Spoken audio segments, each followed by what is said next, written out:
Hi, everyone. Thank you for tuning in to Unapologetically Different Podcast. This is season 9, episode 68. I'm your co-host, Keith. And I'm your co-host, Coach P. And if you haven't done so already, make sure you go check out episode 67. Super dope and powerful episode. We talk about She's Gotta Have It and the unfortunate fact that the show is going to be canceled. We also talk about Emerald Garner's much needed powerful speech surrounding her father's death. And we also go into Key's reaction to Bill de Blasio's reaction to the speech. And Key goes on and takes on the critics regarding the new Black Ariel and keystea. So definitely make sure you go back and check that one out. Yes, head over to iTunes right now. Check it out. Make sure y'all drop a comment so we know the love is real. You know, make sure it's positive too. We like that shit. But if it's in between, it's fine. We'll take it either way. How your city boy summer going? Whoa. You wasn't ready? I never said I was a city boy. I'm upright citizen. Heard you. I heard you. So you having a lukewarm summer? Basically. Oh, poor thing. At least that's what I'm going to put it for the air. I got to keep it PC. Oh, you got to keep it PC? I got a brand to protect. Now it's the brand to protect. Maybe it's something else, but we're not going to get into nitty gritty to that now, are we? Your birthday's about to come up soon, so I know you're about to be turning up this summer. I will be turning up. And, thanks to Hot Girl Summers, it's only right that I, be working and twerking at the same time. Yes. Can't wait for that. But for those of you who are enjoying your summer, definitely turn up, whether it's a city boy or Hot Girl Summer.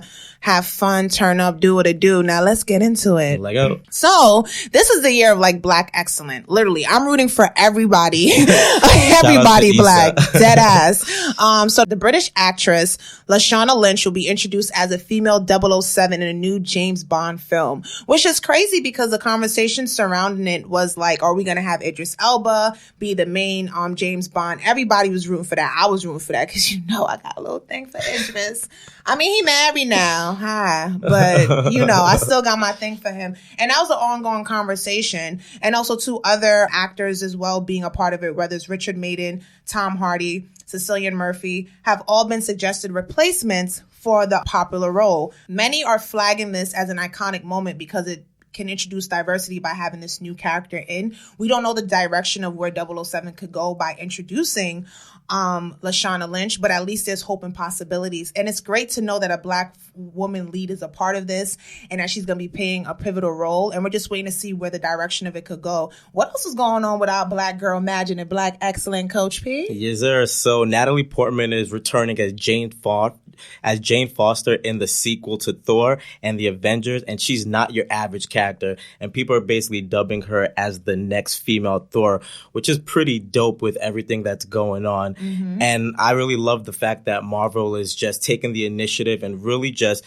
diving into this Time's Up, this Me Too era. I'm obsessed with Marvel though. I feel like they have a thing for them. It is. It's great. Seriously, because it's insane. It's amazing. Really quickly, super tangent. Stan Lee, who created X-Men and Marvel, rest in peace. Yes, definitely. He talked about how with X-Men, it was all about just representing America and certain groups being prosecuted for no reason and being scared. And I love being able to have art reflect real life and the things we're going through. So again, shout outs to Marvel for just really pushing the diversity. That's true. And then also, Mahershala Ali, the 2-time Academy Award winner, will be the new. Yes, he's killing the game as well. He's killing the game. And let me just say this real quick. It's not going to be a super tangent. It's going to be a mini one. He was on House of Cards. This was before the Kevin Spacey scandal with him playing horrible boys and men. R.I.P. to your career. Facts. But prior to that, in the scandal, he was a part of the show. And it's funny because I saw him on, I'm like, I wish he got more airtime. So to see him blossom in his success is a beautiful thing. And I just can't wait to see him in Blade. Oh, that chocolate drop. Yes. I'm ratchet.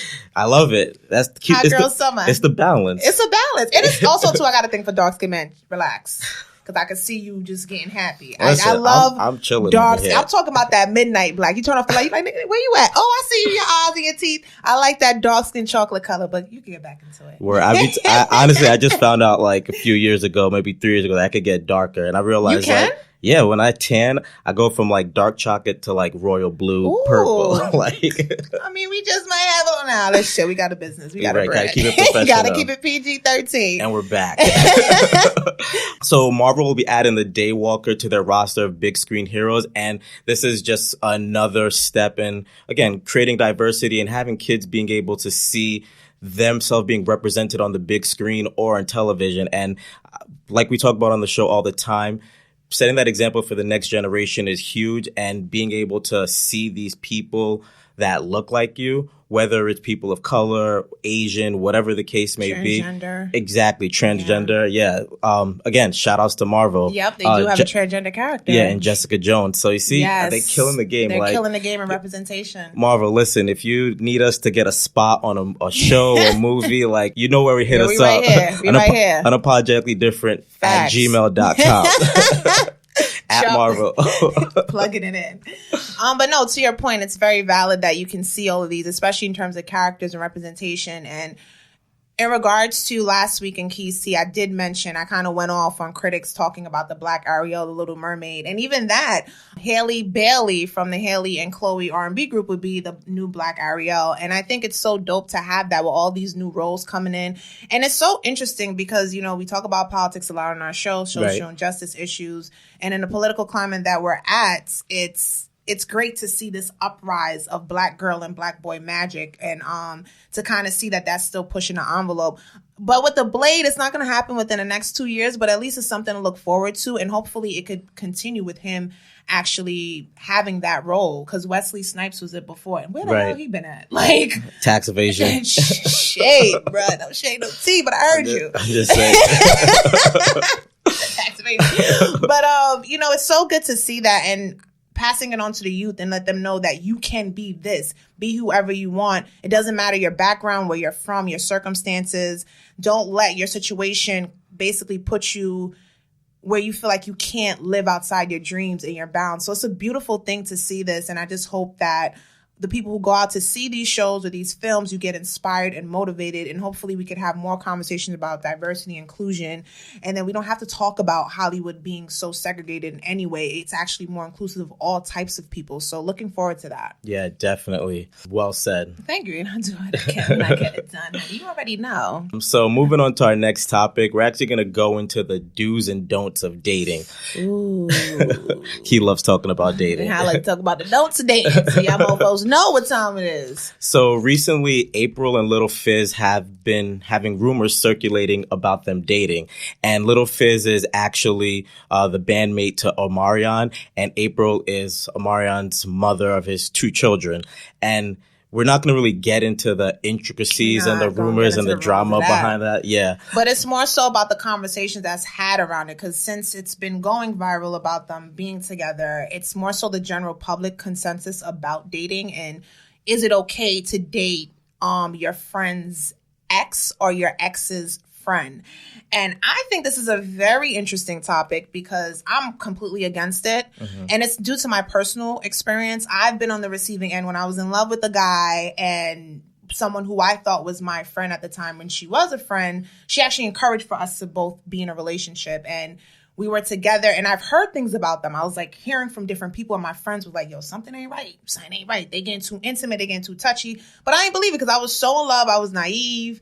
You know, I didn't have my guards up. I wasn't experienced fuckboyism. So I was just all in the world of La Laville. You know what I'm saying? And then it was like, then we broke up and they just instantaneously got together. And I was like, that's interesting.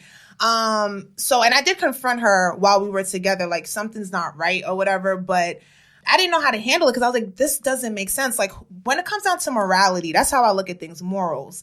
I wouldn't want that done onto me. So I wouldn't do that to someone else. I wouldn't date my ex's friends, and I wouldn't date my friends' exes. Like, I don't care what the context of the relationship or what you guys had. To me, that's just, it's too messy. And I'm just like, I try to be drama free. Maybe it's the Virgo in me. You know what I'm saying? Like, I try to stay clear shit like that. When I see issues, I'm like, I'm over here. Because for one, I don't respond to stuff normally. You saw me blow up several times. But I was like, you just don't know with you. You know, you just got to pray. Take your time, Mom. Real.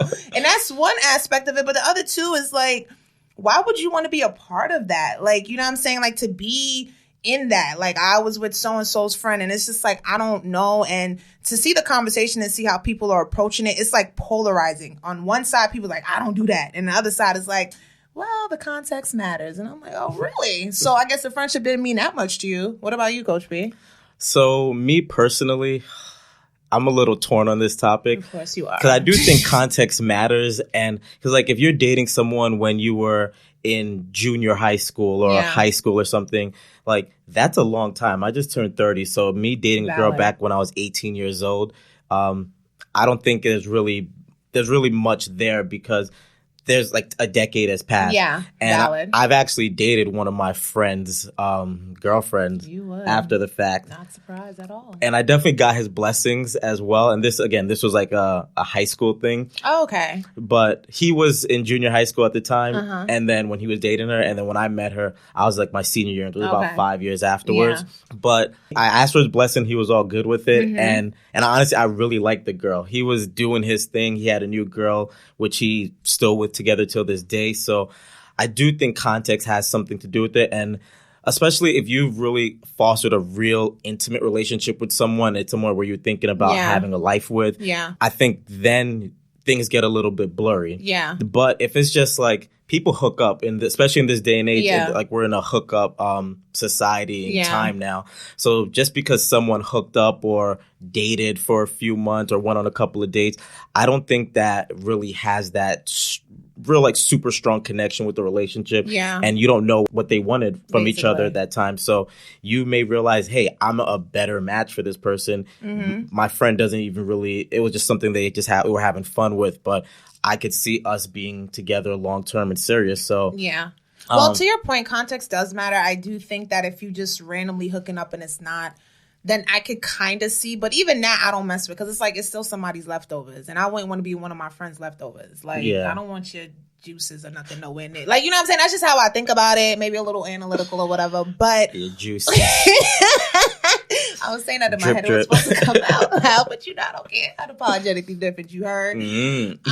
But also not even to that point, too. But like for my situation, it wasn't a hookup. We were like in love with each other. And then on top of that, too, even to your point about moving on and stuff, like years later, he was still pursuing me and her at the same time. Right. And then I found out and I was like, whoa. And I was like, that's a little, it's like you're still playing this game. And it's like, you know, what we had was built on substance. It wasn't some like frivolous, we hooked up one night, we met at the bar, we met on Hinge. Like it was like some real type shit. Yeah. So to me, I get your point. I think context does matter, but then it's like, where does the context start and where does it end? Is it just a matter of being hooked up? And then also, too, do you even want to see that person? If your friend is dating your ex, do you know you're going to be in that person's presence? They're probably bringing her around frequently, as he should, so she could feel important around his friends. Are you going to feel like, isn't that going to make you feel weird? Like, and they like tonguing down each other in front of you. Like, how that make you feel, Coach B? You feel good about yourself? So I've never, I've never had to experience seeing an ex with someone else. Like a friend of yours. Right. But if that was to happen, how would you think you would respond to that? Keep it on it. Would they have your blessings? Since we're just giving out blessings like pulling spring water. To be honest, it depends on what the relationship was like. If I haven't had too many serious relationships, you know, I've been shy growing up and also known as I'm a fuckboy. That's what they call shy nowadays. Barely. That's the code word. But I can't help but say, like, if I hooked up with a girl or I dated a girl for a short period of time and my boy really likes her, I'm like, I feel I'm a matchmaker. I want to put two people together. So what about the ex that you was in love with, that you was with for years? It's ironic that you mentioned that because my friend just sent me a picture of her wearing an engagement ring. And I was just like, I'm so happy for her because I feel like she deserves to be happy. And I just want nothing but the best for her. What if she was engaged to your man's? Okay, pause. I don't know. Like, I honestly feel like... You just said everything. There's nothing to know. I feel like, I feel like... Why you didn't have the same sentiment? I feel happy for her. If it was your friend and he proposed to her, would you be like, "Oh, that's great, congratulations"? Listen, I think it's easy to say. This is a really great segue into what the Coach P segment's going to be about. Want to segue. But I think it's really easy to say how you would react to certain things, but emotions are so powerful when you're actually in that experience.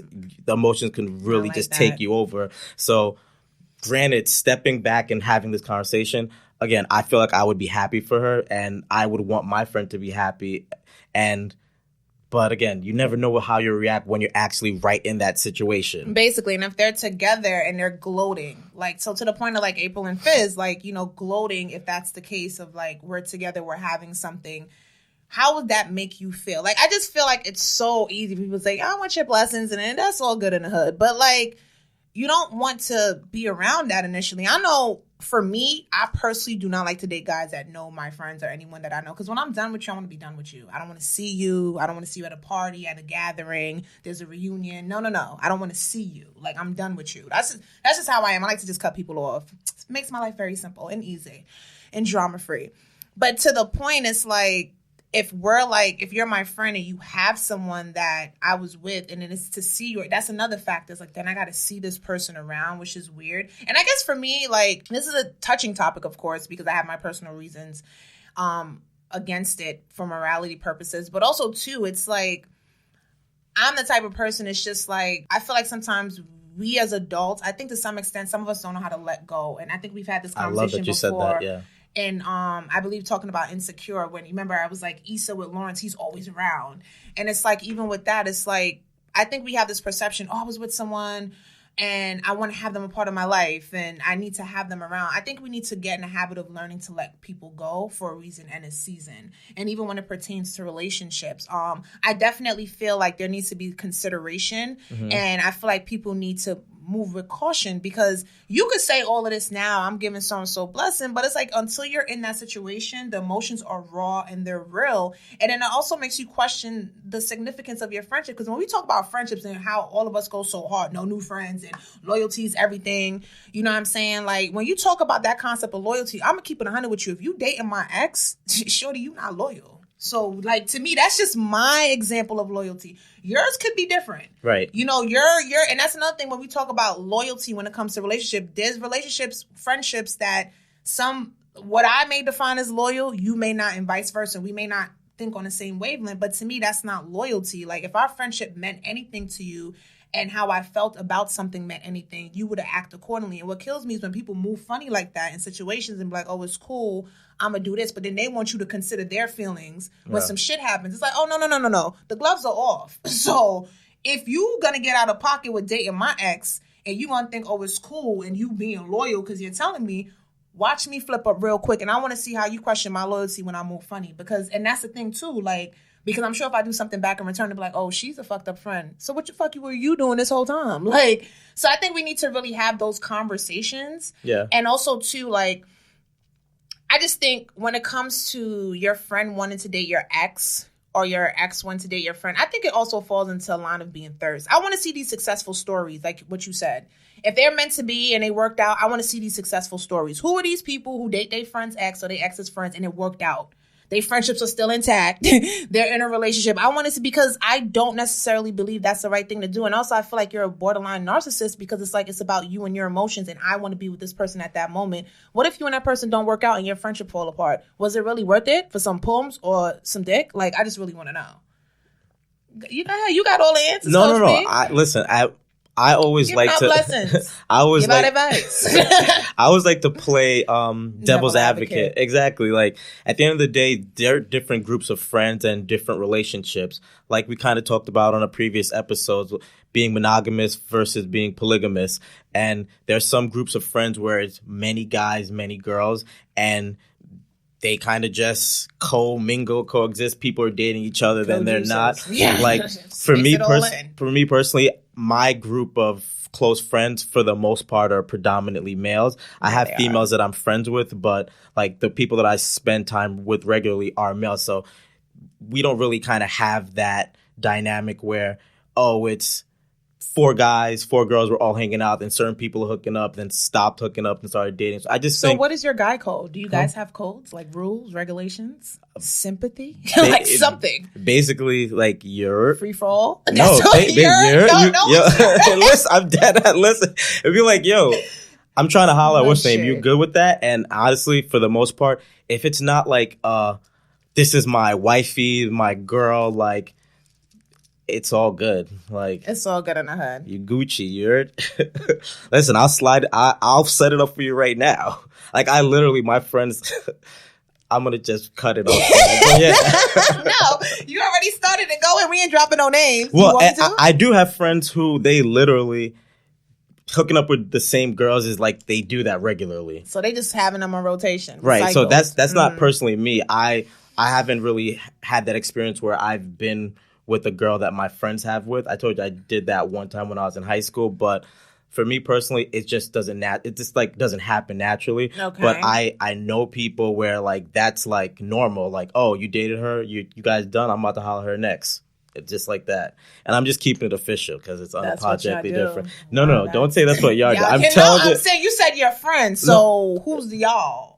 I'm just saying but again, even when it comes to friends, now he want to be politically correct. I know it's dead ass. But even when it comes to friends, there's like a big group. Because I some people are very stringent with the word friends, but I use that word very loosely because I'm just a people person. So even when it comes to the people who I consider my friends, there's pockets within that. Okay. There are my people at work that I bang with. There are people that I grew up with in high school. There are people that they are into like my niche like loves like anime or just I don't know basketball. So there's different pockets. So some of my party friends, the ones who are like turning up in the club, getting lit, like that. Well, they're about that life. Let me make this question a little spicy before we segue to the next segment.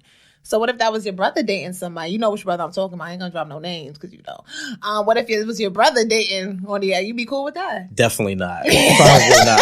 Yeah, especially you know what brother I'm talking about. Yeah, no, and that's the thing. Like, it he really got about 20 brothers. It comes down to that relationship that you have with that person, and again, if it was But we're giving out blessings, spirits. New year, new you. Be positive. You're giving them blessings. They're happy together. Why not? You see how quick that shit makes you feel, right? We just saying hypothetical. We ain't even getting to the real. I'm gonna talk to this brother though, because we about to set something up real quick just to see how Pierre gonna react. You mean between you and him? No, I'm just saying. I'm just gonna set up a scenario, see how if your Gemini side gonna the other side, the crazy side gonna come out. Because now you said hell no off the rip. You didn't even think about it. Because me and my brother have a different dynamic. Again, then it comes to some of my other friends, and again, that's why I go back to it. Like certain groups, certain things could fly, and other groups they don't. So you have to just be privy of just managing different types of relationships. Heard you. And now we're about to segue into Coach P. What gems you gonna be dropping this time around? So on this episode of Coach P Dropping Gems, I love how the conversation segued into this perfectly, but I want to be talking about emotional intelligence. And basically what emotional intelligence is, it's the ability to manage your own emotions and being able to manage the emotions of others. Ooh, I like to imagine control other people's emotions. So I'm going to tune into this one. You're very controlling. It's the Virgo in me. So the 4 components to emotional intelligence are self-awareness, self-management, social awareness, and relationship management. And I'm just going to get into the 4 of those really quickly. But before I do that, studies have shown that emotional intelligence is so critical that it might be more important to your overall success in life than your actual IQ. So I think it's like a really great topic to discuss, and I can't wait to get into it. So self-awareness is how aware you are of yourself in terms of your emotion and assessing those. So we're usually so busy with our daily grind and everything that we've got going on in our life that we don't really take an opportunity to step back and see what our emotions are and how we've been relating to it throughout the day. And have you been doing that? Me? Yes, I actually have been doing that very much so, because even like with you told me recently that I was bringing negative energy to things that we were doing. And say it louder for the people in the back. I don't think they heard you. You was being wild negative. And I'm going to say this too because, and it's also a matter of you watching your friends and people you were. Pierre is extremely positive. Like he tries to be.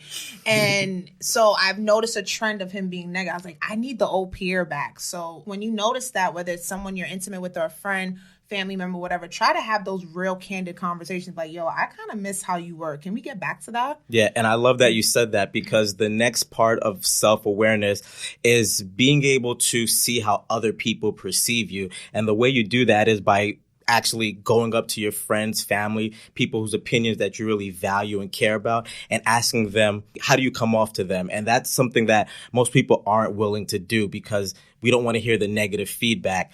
And it's interesting too, because studies have shown that people who go out and search for negative feedback from their friends and family are usually way more self-aware and then also more effective in their life. Because again, our emotions are so powerful. They drive everything that we do.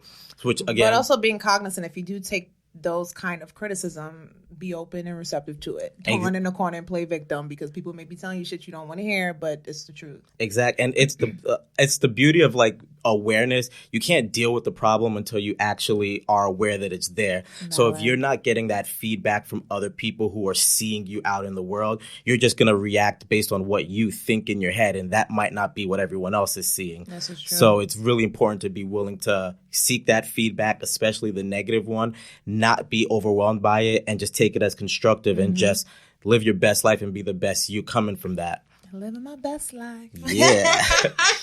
So the next one is self-management. And that's really the ability to control your emotions or your discipline. And the thing with self-management, it's the concept of reacting to something or responding to it. So I have 3 questions that you can ask yourself to see how your self-management is. So the first one is, if you get an irritating email or text, do you just respond rapidly and right away? The next one is, do you lose patience with yourself and others and rush people to do certain things? And then lastly is, do you ever sit back and regret how you handled the situation, or ask yourself, tell yourself you could have been more poised during a certain situation? And if your answer is yes to some of those questions, you're basically more than likely you're reacting to things that happen to you. And there's like a quote that basically says, when you are able to take people's words and what they say to you and actually not have it affect you, you can sit back, analyze it, and then respond to it in the best appropriate way. That's when you're going to really have like an amazing life, because you're not letting words and your emotions dictate your actions. You're able to sit back, think about it for a second, analyze it, and then respond appropriately. And I'm glad you mentioned that too, because like we had a recent incident with an email. Yeah. Because we're planning for the artist show coming up. Can we drop the date or no? We still on the moments about it. Yeah, I think we can drop the date. All right. Art show is on August 31st. It's on Saturday from 6 to 10 p.m. Hey. All right. We're going to be dropping all promotions and marketing on August 1st. So be on the lookout for that. Lego. But to the Summer point, edition, it's going to be lit. Virgo season, baby. Super lit. Yes. But to the point about, we had an issue with the recent email. One of the people we wanted to work with, the way they responded to the email was a little questionable. And I stepped back and I was like, let me wait till I respond. I waited 24 hours and I still had the same response I had when I initially opened the email. So I said, let me just forward this shit to Pierre and let him do it. And Pierre, handled it with poise and responded accordingly. But I was just like, no. But being bigger enough to know that I was like, I can't, the way I'm going to respond and I'm still stuck on this response is not appropriate. And I do want to respond to them within a timely manner. So let my business partner deal with it, because we have our strengths and weaknesses. And in that instance, Pierre showed his strength and I was just like, go ahead with it. So being cognizant of that too. If you're working with someone and you know that there's certain things you can't do, allow them to do their part. But like Pierre said, think about it before you respond, because if you do in emails are funny. So mind what you say in those emails to people, especially in any kind of correspondence, to be quite frank. Yeah, and I love that you said that, because you showed a good emotional intelligence, because you're dealing with the reality of how you naturally would react to a situation, and you stepped back and you responded to what would get you the best result for what you're trying to do. So you've grown a lot. Thank you. I learned a lot from you and these Coach P dropping gems segment. Thank you. So the next topic is social awareness, and that's being able to understand the dynamics in your organization, whether it's your company, your group of your friends, or your family. Being able to recognize power dynamics, and then also just being able to be empathetic to the needs and wants of other people. So, and I think you kind of segued into that with what you just said. Yes. I'm very big on maintaining good relationships, and the way you respond to that, you were just aware of how your actions might affect me. Valid. And that's what the social awareness is about, is being able to step outside of our ego and being able to see how this will affect other people, how other people respond to this, and how can I move accordingly to just keep the relationships that I have going well. Yeah. So that's the social awareness aspect, just being empathetic of other people and their emotions and their feelings. And then the last part is relationship management, which I feel like I'm great at relationship management. I love that. You right. Need some work though. We need some work. I got it. You a work in progress. We're all work in progress. Yes, we are. Till the day we die. Yes, we are. I like that's really good. Yeah. That might be a quote soon on the IG. So relationship management is being able to develop others, serving as an inspiration for other people or a catalyst for change. And when you're able to manage relationships and you're able to help people go through difficult emotions that they're dealing with, or help people respond and deal with certain things that are happening in their life to basically keep them happy and not stressed, that's where it comes to relationship management. Mm-hmm. And also with relationship management, and this is a very powerful tool for leadership, is being able to create an environment where people feel like something that they didn't think they could do, making it possible. And people said that Steve Jobs was like a master of this. Like he made people think like we could change the world with our technology, our iPhone. Rest in peace, Steve Jobs. Yeah, rest in peace. Crazy, right? Exactly. Crazy, man. Yeah, so they're saying that some of the best leaders in the world are people who can inspire others to believe in something that they wouldn't. In the world, Coach P? We're trying. We're trying. We out here motivating people. One day at a time. We appreciate y'all. We definitely share y'all on our IG stories. We appreciate all the love and support. Thank you so much. I just want to drop that real quick. But go ahead. No, definitely. We couldn't get to where we have been. Every bit counts. Yeah. We went from 3 likes on the gram. I was literally 300 likes. I was literally thinking that 3 likes. It was me, Kiana, and a Russian bot. Yo, facts. But yeah, so that's why I just wanted to talk about emotional intelligence, because emotions drive everything. And Kiana, like you know, I love Tony Robbins, and he's like, anything that you want to do in life, you need to have the strong emotions behind it. And that's what pushes you to get things done. Now, that can be either good or bad. So you have to be able to manage that, because you can just be angry, tight, and react and just burn the whole place down. Or you can just... It ain't nothing wrong with that, okay? There's nothing wrong burning places down. Just use the right kind of fire. You know what I'm saying? I'm teasing. I'm playing. I'm not promoting that on our show. Yes. We do not promote arsony here. No violence. So, yeah, just to end off on this, take some time and really just try to get present to those 4 factors. And quick thing, how have you been in tune with your emotions since you turned 30? Oh, I've realized that I've seen some change in you, but I don't know if you see it. Well, I have some announcements that I want to make. I'm probably going to save it for the next episode. You know what's going on in my life and stuff. Yes. So I'm going to save that for another episode. So make sure you stay tuned in for that. You going to do a segment on that too? Probably. Because that would be dope, actually. Probably, yeah. I think people will pull from that.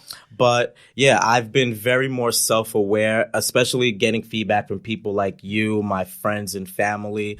And I think it's really important, because I was kind of spiraling at one point, and it's very good to get connected to how the people around you perceive you, and then how you perceive yourself, and then make adjustments accordingly. Valid. That's true. So, and that's Coach P's dropping gems. Thank you, Coach P, for dropping them wonderful gems. Really, really appreciate you. Thank you. And now we're about to get into Keys Tea. You talking shit? Nah, just spitting facts. It's Keys Tea. This week, special shout out to Meek Mill and his recent victory. He was granted a new trial and a new judge by Pennsylvania Appeals Court. So that's really dope.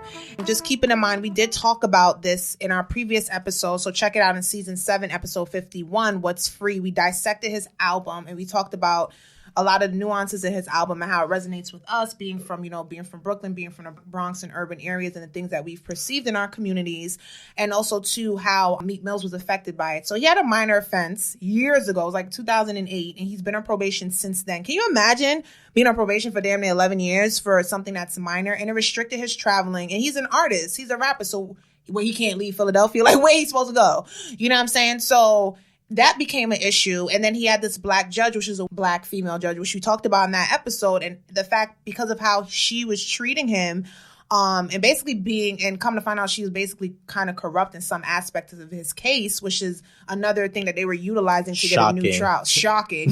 And he spoke about it like, him, because of that experience, he kind of like was against his own people. And that creates self-hate and all of those things. So being cognizant of those things and how one bad apple out the bunch can mess it up for everybody else. You know what I'm saying? But not all of us have that crab in a barrel mentality. I don't know what wave that judge was on. Bless her heart. But thank God that Meek Mill, he got this victory. Hopefully he could follow through on a new trial, new judge, and he could be off of probation. And we really appreciate the work that he's doing with reform. Make sure you follow them. We've been reposting a lot of their stuff on our social media.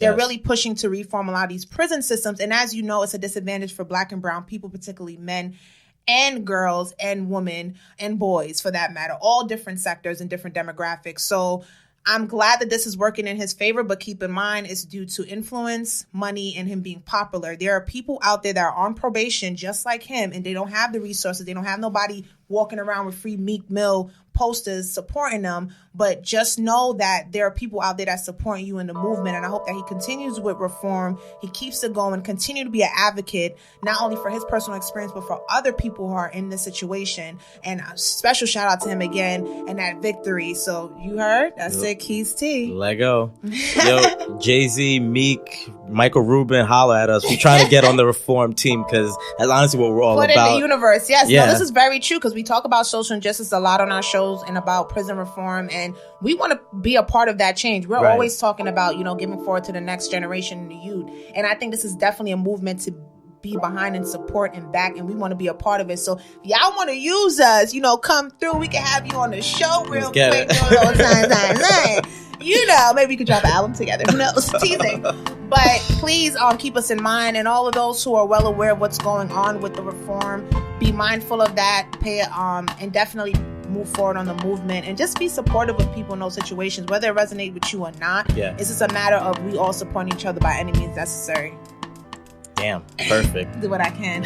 So once again, thank you for tuning in. Make sure you purchase our ringtone at the Tune Store for Android users and iTunes Store for Apple users. You know you like that silky smooth sound in the background. You might want to purchase that ringtone. So please follow us on IG and Twitter at unapologeticd_. You can make donations to our Patreon account by searching Unapologetically Different as well. All of our episodes are posted on iTunes. So please go to iTunes, listen, subscribe, rate, and review. Drop a comment so we know it's real. Whether the comment is good, bad, or indifferent, drop a comment. But if you get out of pocket, be ready for that clap back, because you know Key don't play. You don't want that fire. You saw how I do the trolls on our page. I'm like, what happened now? So yes, please leave a comment. And you can also find us on Spotify, SoundCloud, Google Play, and Stitcher by searching Unapologetically Different Podcast. Stay tuned for our next episode. Bye.